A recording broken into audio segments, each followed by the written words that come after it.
Hi எல்லோரும் எப்படி இருக்கீங்க? நம்மளோட இன்றைக்கி வீடியோ ஒரு சின்னதாக டே இன் மை லைஃப் தான்.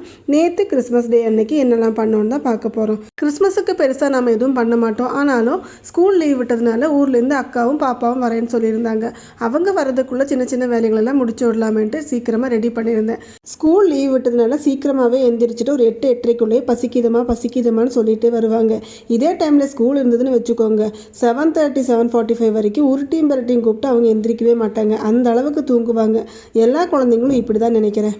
காலையில் பிரேக்ஃபாஸ்ட்டுக்கு பூரியும் கிழங்கு மசாலா தான் ரெடி பண்ணியிருந்தேன். 8:30க்குள்ளே இவளுக்கு பசிக்குதுமான்ட்டு வந்து நின்றுச்சு. குளிச்சதுக்கப்புறம் சாப்பாடெல்லாம் கொடுத்ததுக்கப்புறம் சமையல் வேலை ஆரம்பிக்கலாமேன்ட்டு போனேன். டக்குன்னு ஒரு ஐடியா வந்துருச்சு, கிறிஸ்மஸ் தானே, அவங்க வேறு வராங்களே, ஒரு கேக் ரெடி பண்ணிக்கலாமான்ட்டு யோசனையிலேயே கேக் ரெடி பண்ணேங்க.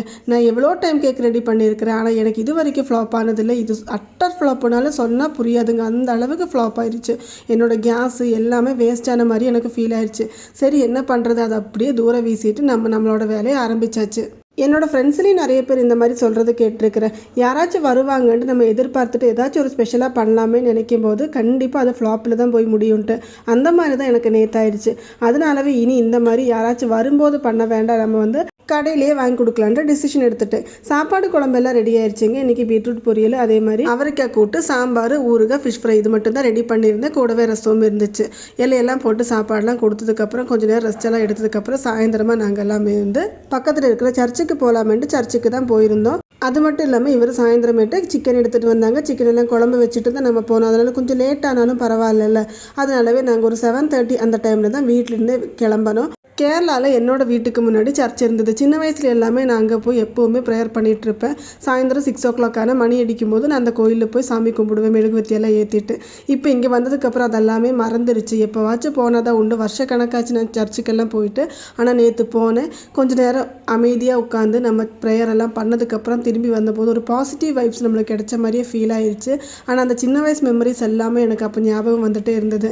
ஸ்கூல் படிக்கிற டைமில், காலேஜ் படிக்கிற டைமில் ஏதாச்சும் எக்ஸாம் இருந்தால் கண்டிப்பாக போய் ப்ரேயர் பண்ணுறது ஜீசஸ் கிட்ட தான். இப்போவும் வீட்டுக்கு போகும்போது ஒரு நாள் 2 நாள் அங்கே நம்ம ஸ்டே பண்ணுற மாதிரி இருந்துச்சுன்னா நான் கண்டிப்பாக சர்ச்சுக்கு போய் ப்ரேயர் பண்ணிட்டு தான் வருவேன். அந்த அளவுக்கு எனக்கு ஒரு அட்டாச்மெண்ட் இருக்குது. அதனாலவே நேற்று எனக்கு ரொம்ப சந்தோஷமாக இருந்தது. ரொம்ப நேரம் நம்ம அங்கெல்லாம் உட்காந்துட்டு குழந்தைங்கள ஃபோட்டோஸ், வீடியோஸ் எல்லாமே எடுத்ததுக்கப்புறம் தான் நம்ம கிளம்பி வீட்டுக்கே வந்தோம்.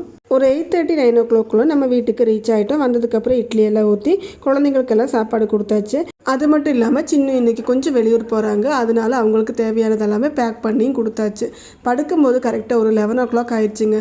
என்ன தான் டைம் இருந்தாலும் அந்த டைமுக்கு தான் நம்ம வந்து எல்லாமே ரெடி பண்ணணும்னு நினைக்கிறாங்க அவங்க.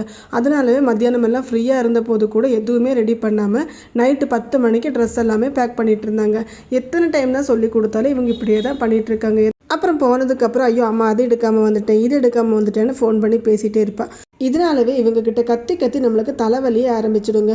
அது மட்டும் இல்லைங்க, நம்ம வீடியோக்கு இப்போ நிறைய பேர் சப்போர்ட் பண்ணிகிட்ருக்கீங்க. இதே மாதிரி இன்னும் உங்களோட சப்போர்ட், ஆதரவு எல்லாமே நான் எதிர்பார்க்குறேங்க. மறக்காமல் இந்த வீடியோ உங்களுக்கு பிடிச்சிருந்தா சப்ஸ்கிரைப் பண்ணுங்கள். ஓகேங்க, பை. நெக்ஸ்ட் வீடியோவில் பார்க்கலாம்.